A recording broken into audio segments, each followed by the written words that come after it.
રાજ્યભરમાં ઉત્તરાયણ પર્વની થઈ ધામધૂમથી ઉજવણી.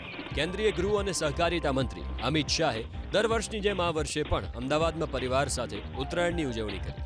સવારે કેન્દ્રીય મંત્રી અમિત શાહે ભગવાન જગન્નાથજીના દર્શન કર્યા. સાથે જ મંદિરમાં વિધિવત રીતે પૂજા અર્ચના કરીને ગૌ માતાને ઘાસચારો ખવડાવીને આશીર્વાદ લીધા. બાદમાં નારણપુરા વિસ્તારમાં પરિવાર અને ભાજપના કાર્યકર્તાઓ સાથે પતંગ ઉડાવવાની મજા માણી. અમિત શાહે પતંગ ચગાવતા જ શરૂઆતમાં 2 પતંગ કપાઈ ગઈ હતી. ત્રીજા પ્રયાસે અમિત શાહે પેચ લગાવીને સામેની પતંગ કાપી. અમિત શાહની સાથે તેમની પત્ની સોનલબેન શાહ, પુત્ર જય શાહ સહિત પરિવારજનો ઉપસ્થિત રહ્યા. નારણપુરા બાદ અમિત શાહ નવાવાડ વોર્ડ પહોંચ્યા, જ્યાં આસ્થા ઓપલ સોસાયટીમાં અમિત શાહે ઉત્તરાયણની ઉજવણી કરી.